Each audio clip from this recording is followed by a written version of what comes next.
cả các bạn đã quay trở lại cùng với channel của mình Làm Đẹp Khoa Học. Hôm nay thì mình sẽ chia sẻ một vấn đề xoay quanh câu hỏi đó là làm môi có đau hay không. Thì mình thấy câu hỏi này có rất là nhiều bạn nữ quan tâm, đặc biệt là những bạn đang có nhu cầu làm môi và những bạn mà đang mới chập chững bước chân vào nghề thì cũng rất là quan tâm đến câu hỏi này. Và mình muốn chia sẻ thật lòng là lúc mà mình mới bước chân vào nghề thì mình làm môi cho khách cũng rất là đau. Và người khách đầu tiên mà mình thực hiện đó chính là mẹ của mình. Và lúc đấy mình làm cho mẹ rất đau và cũng rất là tội. Tuy nhiên thì mình cũng không thể nào có cách nào khắc phục, bởi vì lúc đấy thì kỹ thuật của mình cũng chưa thật là tốt, cộng với là mình chưa có nhiều kinh nghiệm, cũng có thể là do cơ địa nữa. Và do đó thì sau đó cũng rất là tình cờ thôi, thì mình tham gia một cái khóa, một buổi hội thảo, và lúc đó thì mình có được một cái bốc thăm trúng thưởng được một cái vé gọi là một cái khóa học mà học chuyên sâu về môi. Và lúc đấy rất là tình cờ mình thấy có thể đó là cũng là một cái cơ duyên mà mình gặp một cô giáo rất là có tâm, rất là có tầm.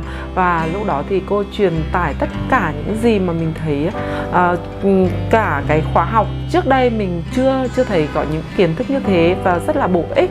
Và sau cái khi học khóa học đấy về, mình là có thể làm môi cho khách không tê. Có nghĩa là cái việc mà khách có đau hay không ấy, thì nó phụ thuộc vào cái kỹ thuật cộng với là những cái tip nhỏ. Thì cái tip nhỏ đó là gì thì các bạn sẽ cùng nhau theo dõi để mình sẽ chia sẻ sau đây nhé. Thì mình sẽ chia sẻ qua việc phun môi có tê. Thì phun môi có tê thì sẽ có hai dạng tê chính, đó là tê kín và tê hở. Thì cái tê kín đó là dành cho những làn da môi mà chưa can thiệp kim nhé. Thì lúc đó thì chúng ta sẽ dùng tê kín, và sau đó nếu như trong quá trình mà khách đau thì chúng ta sẽ dùng tê hở. Loại tê này sẽ nhẹ hơn, và khi mà bôi lên da thì nó sẽ có cảm giác hơi rát, nhưng ít giây sau thì nó hết rát và nó sẽ tê.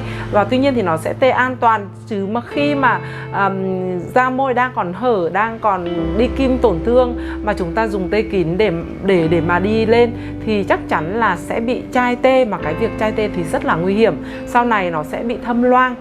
Tuy nhiên có một cái nhược điểm mà khi mà dùng phun xăm mà có tê, đó chính là khi mà mình cho tê lên thì cái da môi nó sẽ bắt đầu nó sẽ se lại, nó sẽ đóng lại, và như vậy thì cái việc mình đi kim vào nó sẽ khó hơn. Nếu như mình đi không đúng kỹ thuật chưa tốt thì cái việc đó nó sẽ càng kéo dài hơn, và cái khi mà đang còn thuốc tê thì việc đi kim vào nó sẽ, đi mực vào nó sẽ khó khăn. Và khi mà đã tê rồi thì đi mực vào dễ hơn chút, thì lúc đấy thì khách lại bắt đầu đau. Và cái việc đấy thì nó lại ảnh hưởng đến tâm lý của mình là người thợ. Và do đó cho nên là lúc đấy thì mình đã học cái khóa học đó chính là khóa học mà phun môi không tê, hoàn toàn không có thuốc tê luôn. Thì trong quá trình mà mình làm, mà nếu như khách có những cơ địa khách mà có hơi đau ấy, thì chúng ta thêm tê trợ vào thì cũng được. Và như vậy thì hoàn toàn là việc đó vừa thuận tiện cho mình, và khách cũng không có cảm giác là đau bao nhiêu. Nó phụ thuộc vào cái kỹ thuật của mình. Lúc mà mình đi kim vào, nếu như mà mình cứ tưởng tượng như là mình mà đi lướt cái bút mà nó gây tổn thương nhiều ấy thì khách sẽ đau hơn. Tuy nhiên nếu như mà mình đi theo kỹ thuật là vi chạm rải hạt ấy ở môi thì lúc đấy thì tất nhiên nó sẽ lâu hơn, kỹ thuật này sẽ lâu hơn. Tuy nhiên thì khách sẽ không đau, bởi vì là sẽ gây tổn thương rất là ít.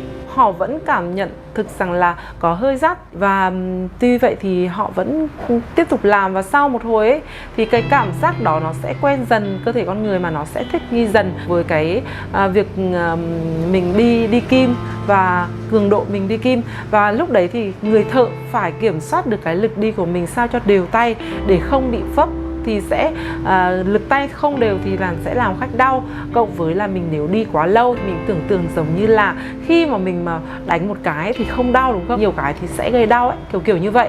Thì bây giờ ấy thì cái việc đi kim cũng thế, mình đi nhát nào thì là chắc tay ăn mực đến đấy. Tuy nhiên thì cũng phải đi đều kim, đều mực và đều tay, đều lực tay để cho khách không bị đau. Đấy, có nghĩa là cái việc mà mình phun xăm, phun môi cũng vậy. Và nếu như các bạn có gì thắc mắc hay là có những cái tip nhỏ gì bổ sung thêm, những kinh nghiệm thì các bạn có thể để lại ở phần bình luận, chúng ta sẽ cùng nhau thảo luận. Và những bạn đang có nhu cầu làm môi thì bạn có thể ghé qua địa chỉ 66 Kim Liên, thành phố Vinh, Nghệ An để trải nghiệm dịch vụ. Và bây giờ thì mình xin được nói lời cảm ơn và hẹn gặp lại các bạn.